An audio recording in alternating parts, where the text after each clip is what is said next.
नमस्कार दोस्तों, मैं इमरान सरी, आप देख रहे हैं बी रिपब्लिक न्यूज़। अभी हम एक ऐसी शख्सियत से मिल रहे हैं जिसके आपको पहचान कराने में मोहताज नहीं, अपने आप में एक पहचान है। मगर अभी भदोही की सियासत बड़ा गर्मा गई है, वहाँ पे बड़े बड़े प्रत्याशी आ रहे हैं अपना टाल ठोकने के लिए। मगर राजा विकास सिंह कहीं न कहीं इनके अफवाह में है कि राजा विकास सिंह दिल्ली गए थे और दिल्ली से भाजपा की टिकट के उम्मीदवार होने वाले हैं। पहले तो जान लेते हैं, 4-5 दिन से भदोही में नजर नहीं आ रहे थे, क्या दिल्ली में इनका टिकट कंफर्म हो गया? क्या कुछ कहिएगा सर? सर्वप्रथम मैं आपके चैनल को सहृदय शुक्रिया अदा करता हूं। और आपने जो कहा कि आप 3-4 दिन से नज़र नहीं आ रहे हैं भदोही में, ये आप सही कह रहे हैं, क्योंकि इन दिनों मैं दिल्ली गया हुआ था। लेकिन थोड़ा सा इसमें ट्विस्ट ये है कि मैं 3-4 दिन से भदोही नहीं गया, लेकिन मैंने संकल्प लिया था कि अपने चारों विधानसभा में मैं यज्ञ का कार्यक्रम कराऊंगा, बच्चों का गेम कराऊंगा। तो सना ये सब कार्य मैं करते आ रहा हूं। लेकिन महाशिवरात्रि 8 तारीख को मैं भदोही जरूर गया था, लेकिन उस दिन मेरा शंकर भगवान जी का पर्व था और मैं व्रत में था। मैं कहीं गया नहीं, सिर्फ शंकर भगवान जी के मंदिर पे हवन कराया और वहाँ पे बहुत लोग हमारे पास आए, देखे। सबों ने हमसे पूछा कि आप कई दिन से नज़र नहीं आ रहे हैं, आप तो विगत 4 साल से ऐसा कोई दिन नहीं होता है कि एक आध दिन गैप करके आप आते रहते हैं। तब मैंने उनसे हाथ जोड़ के बोला कि माफ़ कीजिएगा, मैं इस समय सभी लोग दिल्ली जाते हैं टिकट के बाबत पता करने, तो मैंने भी उत्सुकता बस दिल्ली में गया था। हाँ, वहाँ पे आशीर्वाद भी मिला मुझे, और आशीर्वाद में जो है लोगों ने यही कहा कि आप जिस तरह से कार्य करते हैं उस तरह से कार्य करते रहिए। टिकट मिलना न मिलना तो अब कुछ भगवान के ऊपर और कुछ आपके पक्ष में जैसा रिपोर्ट आएगा उसी हिसाब से आपके ऊपर हम लोग विचार कर रहे हैं और विचार करेंगे। कहीं ना कहीं देखा जाता है सर, धर्म की राजनीति करने वाले इसमें बड़ा जोरों शोरों से हैं। कई ऐसे नेता हैं जो सिर्फ कोई हिंदू पे ध्यान दे रहा है, तो कोई मुस्लिम पे ध्यान दे रहा है, कोई जातिवादी पे ध्यान दे रहा है। मगर कहीं ना कहीं राजा विकास सिंह को देखा गया है कि कोई भी द्वार हो, चाहे हिंदू का हो, चाहे मुस्लिम का हो, चाहे सिख का हो, चाहे ईसाई का हो, नजर आते हैं। मगर लोगों का सवाल होता है, अगर राजा विकास सिंह को भाजपा का टिकट नहीं देती है तो क्या वो निर्दल लड़कर हम लोगों के बीच में आएंगे या नहीं? देखिए भाई, आपने जो पूछा है कि धर्म की राजनीति, तो यह सत्य है कि आज से नहीं बहुत दिनों से देखा गया है कि जब भी इलेक्शन आता है तो लोग धर्म की राजनीति, जात की राजनीति, परिवारवाद की राजनीति करते हैं। लेकिन मैं सत्य बता रहा हूं कि डबल इंजन की सरकार किसी धर्म, किसी परिवार, किसी ऐसे राजनीति नहीं करती है। अगर माननीय प्रधानमंत्री मोदी जी अगर धर्म की राजनीति करते तो शायद आज विदेश में जाके, मोहम्मदन कंट्री में जाकर के उन्होंने मंदिर बनवाया और वहाँ के जो प्रिंस राजा थे उन्होंने कहा मोदी जी आप जहाँ हाथ रख दीजिएगा वहीं आपका आगा। तो ये मुसलमान, हिंदू, सिख, ईसाई सब जिस तरह से हमने इसको बचपन से ही संस्कार पाया है, उसी तरह से मैं माननीय प्रधानमंत्री जी में देखता हूँ।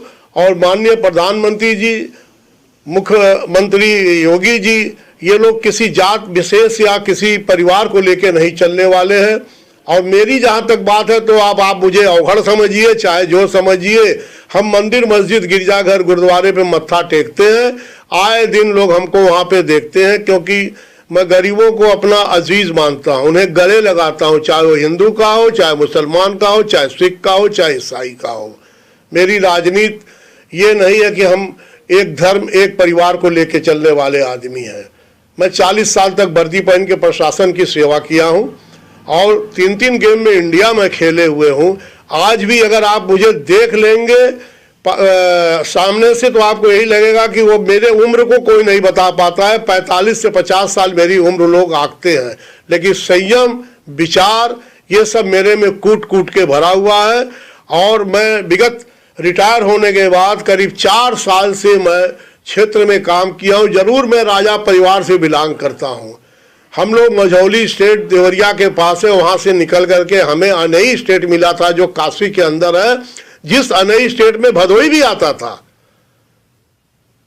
भदोही की रानी है ऋचा सिंह, गोपीगंज के राजा हैं बघेल छावनी के उमेश जी। उनसे मेरा इतिहास पूछेंगे तो आपको पता लगेगा। मेरा स्टेट जब अनई था तो अनई और भदोही सब एक था। कुछ लोगों ने कहा कि आप जो है बाहर से आ रहे हैं, भदोही का भाग है कि यहाँ बाहर से ही लोग आके बनते हैं। तो मेरे भाइयों, इस माध्यम से मैं यही कहूँगा कि मैं बाहर का नहीं हूँ, मैं वहीं था, वही हूँ, वहीं रहूँगा। ये बात दूसरा है कि छट करके कोई भी डिस्ट्रिक्ट बन जाए तो इससे आप हमको तो भदोही से निकाल नहीं सकते हैं। भदोही की जमीन और मेरी जमीन दोनों सटी हुई है, हम लोग पहले से चले आ रहे हैं। प्रचार प्रसार में भले ही जो कुछ कहे उसको मैं नहीं रोक सकता, लेकिन मैं भदोही का ही हूँ और मुझे पूर्ण विश्वास है, क्योंकि रिटायर होने के बाद मैं स्पोर्ट्स बन रहा हूँ। मैंने अभी तक अपना घर भी नहीं बनवाया है। ये जिस घर में मैं रहता हूँ वो मेरे छोटे भाई ने बनवाया है। मैं गरीबों से मिलता हूँ, मंदिर मस्जिद करके अपने पैसे का यूटिलाइज करता हूँ। और इधर 4 साल से क्षेत्र में जाने में, तेल का जलना, मीटिंग करना, सब मैंने अपने जो हमें रिटायर होने के बाद पैसा प्राप्त हुआ था, लगभग 30-35 लाख रुपया मैंने इसमें सिर्फ इसलिए खर्च किए। बस सुनिएगा, मैं आपको सुना रहा हूँ। राजा महाराजा सब खत्म हो चुके हैं, कितना जमीन बेच के खाएंगे हम लोग। लेकिन आज हमारे पास जो पैसा था मेरे सेवानिवृत्ति के बाद लगा, वो मैंने भदोही क्षेत्र में लगा दिया। और मैं आपके सामने बता रहा हूँ कि मैं एक ऐसा कैंडिडेट हूँ कि मैंने प्रधानमंत्री और माननीय योगी जी को पत्राचार किया और योगी जी से मौखिक रूप से बात किया जा करके, और मैं इनका सहृदय प्रणाम करता हूं, उनके चरण छू करके कि इन्होंने मेरे बात को संज्ञान में लेते हुए चीनी मिल का मुद्दा डीएम महोदय से बात करके और डीएम से मेरी जांच करवा के भिजवाया, और फिर उसके बाद लेटर उन्होंने मुझे भी दिया। यहाँ पे नेतागिरी करने के लिए लोग झूठ फरेब करते, मैं झूठ फरेब वाला इंसान नहीं हूँ और नहीं मैं झूठ कभी जिंदगी में बोल सकता हूँ। मैं ऐसे परिवार से बिलोंग करता हूं। मेरे पिताजी बुद्धिमान रहे हैं, पहले यूनिवर्सिटी में से, बाद में भारत सरकार ने पूछा ऑल ओवर इंडिया का उनको हिंदी में काम करने के लिए यूनिवर्सिटी से बुलाया। मैं उनका औलाद हूं। निराला जी, दिनकर जी, बच्चन जी, सबके गोदों में मैंने खेला हुआ है। अच्छा सर, हम राजनीति की तरफ बढ़ते हैं। देखा जाता है कि तमाम ऐसी पार्टियां हैं जो लगातार आपको फोन कर रही हैं कि हमारे पार्टी में शामिल हो जाइए, हम आपको टिकट दे देते हैं, भदोही लोकसभा से चुनाव लड़िए। क्या लगता है कि राजा विकास सिंह अपने जज्बात पर रहेंगे, अड़े रहेंगे, या भाजपा का साथ छोड़कर किसी अन्य पार्टी से चुनाव लड़ना चाहेंगे भदोही में? इमरान जी, बहुत अच्छा क्वेश्चन आपने किया। ये मेरे ध्यान में नहीं आया था, लेकिन जब से लोग जिंदगी पार्टियों में काटे हैं और सिर्फ कुर्सी की लालच में भाजपा को पकड़ लें, क्योंकि भाजपा में मोदी जी, योगी जी ने इतना काम किया है, अमित शाह ने इतना काम किया है, मोहन भागवत जी ने इतना काम किया कि लोगों को लालच आ गया कि यही इन्हीं की पार्टी पकड़ना है। तो इन लोगों ने गद्दारी कर करके अपनी पार्टी छोड़ के भाजपा को ज्वाइन किया है। लेकिन मेरा नाम विकास सिंह है, मेरे शरीर में अभी राजपूताना खून है और राज्य परिवार से हूँ, झूठ फरेब मैं नहीं कर सकता हूँ। और मुझे कई पार्टियां, जिसमें कि जो है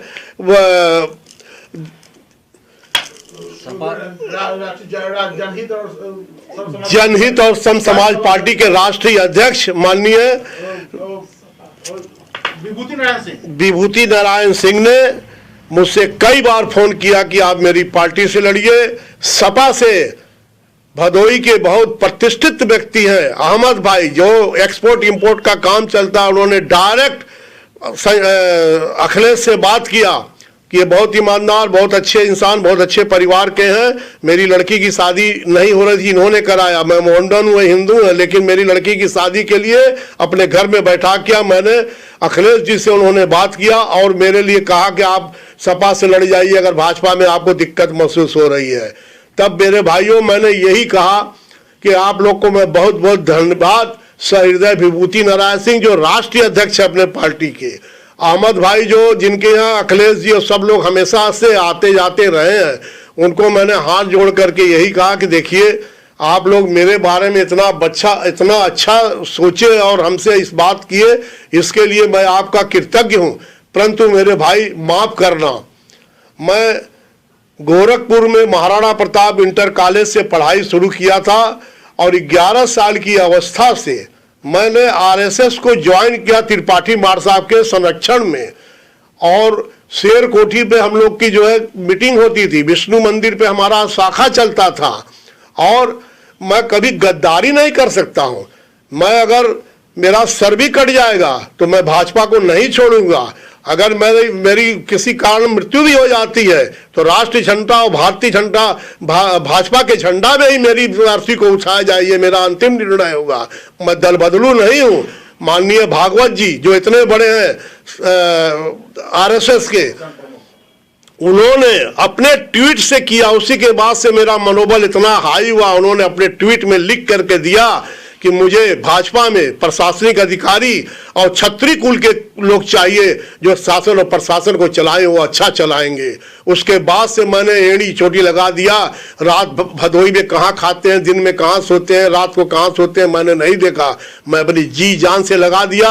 और इसके बाद हमको दीपक मिश्रा जो भाजपा के अध्यक्ष हैं भदोई के, उन्होंने कहा सर आप जैसे, मेरा साइटेशन लिया, उन्होंने पढ़ा, आप जैसे व्यक्ति के लिए हमारे पार्टी में आना एक गौरव की बात होगी, क्योंकि आप प्रशासनिक अधिकारी रहे हैं।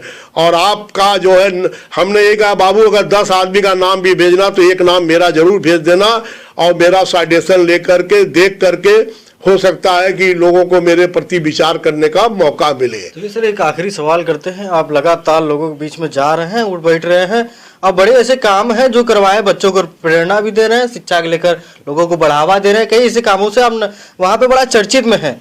क्या लगता है जो जो काम आपने किया क्या वोट में कन्वर्ट हो सकता है या नहीं? देखिए मेरे भाई, मैंने जो काम किया है बस यही है कि मैं और लोगों की तरह से जा करके भाग करके दिल्ली जाना, लखनऊ जाना, यहाँ जाना, वहाँ जाना नहीं कर पाता हूँ, क्योंकि मैं स्वाभिमान से ज़िंदगी व्यतीत किया हूँ। अपने कर्तव्य पे अपना विचार करता हूँ और मैं कार्य करने के लिए हमेशा अपने क्षेत्र में मौजूद रहता हूँ। लेकिन अंत में मैं, जिसने हमसे कहा था कि आप तैयारी कीजिए, स्वदेशी जागरण मंच के बैनर के तले मैंने भदोई को लिया और मुझे प्रांत कार्यकारिणी सदस्य बनाया गया, पालक के रूप में भदोई दिया गया। तो मैं माननीय हमारे कश्मीरी लाल जी जो राष्ट्रीय अध्यक्ष है स्वदेशी जागरण मंच के, मैं उनसे मिला। उन्होंने कहा कि हमारी भाजपा की पार्टी आरएसएस की आपको सब लोग देख रहे हैं, आप अपना काम कीजिए और लोगों से मिलिए। हम कहे कि मैं और लोगों से कैसे मिलूं, कोई मिलने नहीं देता है, जाने पे कोई वहाँ पे हमारी बकत नहीं बन पाती है। मैं किसी से बात करना भी चाहता हूँ तो लोग नहीं मिलते। तो मैंने रजिस्ट्री के माध्यम से हर ऐसे व्यक्ति को मैंने अपना साइटेशन भेज दिया है जो हमारे साइटेशन को अगर पढ़ लेंगे, विचार कर लेंगे, तो हो सकता है कि वो लोग अपना आशीर्वाद मुझे दे दें और मैं एक सांसद बन करके, और आज वो नौबत नहीं आएगी जो इस समय मौजूदा सांसद बिंद हैं, जो बिंद के भी नहीं हुए हैं। और आज उनको लोग क्या क्या बोलते हैं, बड़ा तकलीफ होता है कि रमेश जी अगर काम किए तो शायद भाजपा की बदनामी न होती। तो इन सबों को देखते हुए मैं अपने आदरणीय लोग से अनुरोध करूंगा, मेरे कार्य को देखे, मेरे जिंदगी में काम किए हुए जो चीज ऊंच नीच जो भी काम को देखे, हमेशा मुझे सम्मान दिया जाता है, अभी इस माध्यम से आपको देखने को मिलेगा। तो मैं यही कहूँगा कि मेरे ऊपर विचार करने का कष्ट करें, ताकि मैंने जो इतना 4 साल समय दिया रिटायर होने के बाद, उसका मुझे कुछ मिले। और मेरे दिल में जो देश के प्रति जिस तरह से मोदी जी, योगी जी देश के बारे में अमित शाह सोचते हैं, मेरे दिल में भी कोई बात है करने के लिए जो बिना मुझे कोई पद मिले मैं नहीं कर सकता हूँ। और मेरा ये चैलेंज है कि भदोई में अगर मैं सांसद बन गया तो शायद अगले बार मुझे प्रचार भी करने की जरूरत नहीं पड़ेगी। मैं इतना काम करूंगा, कुछ ऐसा काम करूंगा कि जो देश नहीं विदेश से भी लोग आके देखेंगे। चलिए मिलते हैं एक छोटे से ब्रेक के लिए, तो बने हमारे साथ।